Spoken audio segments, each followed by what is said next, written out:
Hi friends, welcome to infinite world of GK. ഇന്ന് നമ്മൾ കാണാൻ പോകുന്നത് പരിസ്ഥിതി ദിന ക്വിസിൻ്റെ 5ാം ഭാഗമാണ്. 4 ഭാഗങ്ങൾ ഞാൻ നേരത്തെ തന്നെ അപ്ലോഡ് ചെയ്തിട്ടുണ്ട്. 5ാം ഭാഗം അപ്ലോഡ് ചെയ്യുമ്പോൾ എന്ന് കുറേ പേർ ചോദിച്ചിട്ടുണ്ടായിരുന്നു. അതുകൊണ്ട് കുറച്ച് ക്വസ്റ്റ്യൻസ് കൂടി ഇന്ന് നമ്മൾ കാണാൻ പോവുകയാണ്. ഇന്ത്യയിലെ ഏറ്റവും വലിയ ബൊട്ടാണിക്കൽ ഗാർഡൻ സ്ഥിതി ചെയ്യുന്നത് എവിടെയാണ്? കൊൽക്കത്ത. വന്യജീവി സംരക്ഷണ നിയമം നിലവിൽ വന്ന വർഷം ഏതാണ്?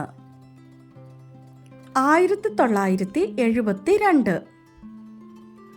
World wild life fund for നേച്ചറിൻ്റെ ചിഹ്നം എന്താണ്? ഭീമൻ പാണ്ട. വേപ്പെണ്ണയുടെ വിദേശ പേറ്റന്റിനെതിരെ പൊരുതി ജയിച്ച പരിസ്ഥിതി പ്രവർത്തക ആരാണ്? വന്ദന ശിവ. ഇന്ത്യയിലെ ഏറ്റവും വലിയ കടുവ സംരക്ഷണ കേന്ദ്രം ഏതാണ്? Nagarjuna Sagar tiger reserve, Andhra Pradesh. കേരളത്തിലെ ഏറ്റവും വലിയ എർത്ത് ഡാം ഏതാണ്? ബാണാസുര സാഗർ ഡാം. ഇന്ത്യയിൽ പക്ഷികൾക്ക് വേണ്ടി നിർമ്മിച്ച ആദ്യ ആശുപത്രി ഏതാണ്? The charitable birds hospital, New Delhi. പയറുവർഗ ചെടികളുടെ വേരുകളിൽ കാണപ്പെടുന്ന ബാക്ടീരിയ ഏതാണ്? റൈസോബിയം. വേമ്പനാട് കായലിന് നടുവിലുള്ള പ്രസിദ്ധമായ ദ്വീപ് ഏതാണ്? പാതിരാമണൽ ദ്വീപ്.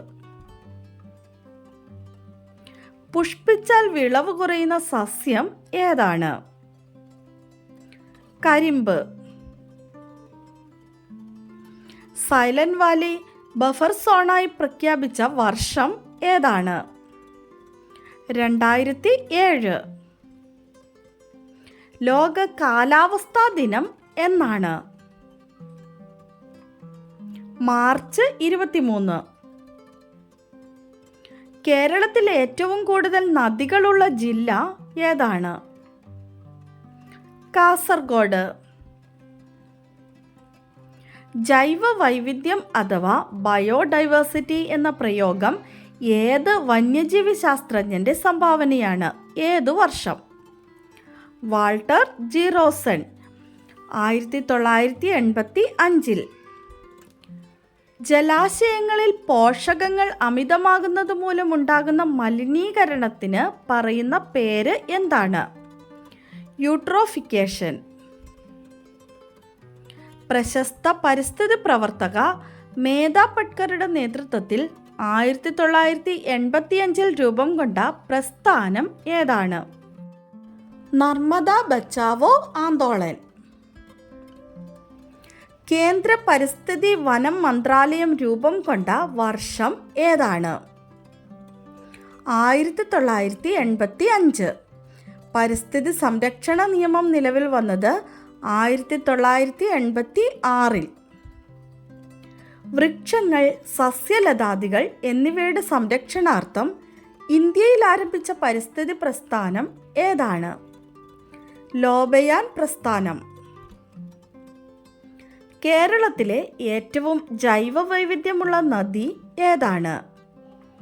ചാലക്കുടി പുഴ. കേരളത്തിലെ മഴനിഴൽ പ്രദേശം ഏതാണ്? ചിന്നാർ. നമ്മുടെ കഴിഞ്ഞ ദിവസത്തെ ബോണസ് ക്വസ്റ്റ്യൻ നോക്കാം. ഗ്രീൻ ബെൽറ്റ് പ്രസ്ഥാനം സ്ഥാപിച്ചത് ആരാണ്? ഗ്രീൻ ബെൽറ്റ് പ്രസ്ഥാനം സ്ഥാപിച്ചത് ആരാണ്? Answer Wangari Maathai. കറക്റ്റായി ആദ്യം തന്നെ ആൻസർ പറഞ്ഞിരിക്കുന്നത് ആസ്ഹ ഫാത്തിമ, അശ്വിൻ വി നായർ, ആരാധ്യ ഘോഷ്, രാഹില ഇല്യാസ്, ആസ്ഹ ഫാത്തിമ, പവിത്രൻ KTK എന്നിവരാണ്. ആൻസർ പറഞ്ഞ എല്ലാ കൂട്ടുകാർക്കും ഒത്തിരി അഭിനന്ദനങ്ങൾ. തുടർന്നും വീഡിയോ കണ്ട് സപ്പോർട്ട് ചെയ്യണമെന്ന് ഓർമ്മിപ്പിക്കുന്നു. നമുക്ക് ഇന്നത്തെ ബോണസ് ക്വസ്റ്റ്യൻ നോക്കാം. രാജസ്ഥാനിലെ ഗേജർലി മാർവാർ മേഖലയിൽ പുതിയ കൊട്ടാരത്തിനായി രാജാവിൻ്റെ പടയാളികൾ വൃക്ഷങ്ങൾ വെട്ടിമാറ്റുന്നതിൽ നിന്ന് വൃക്ഷങ്ങളെ സംരക്ഷിക്കുന്നതിനായി ആരംഭിച്ച പ്രസ്ഥാനം ഏതാണ്?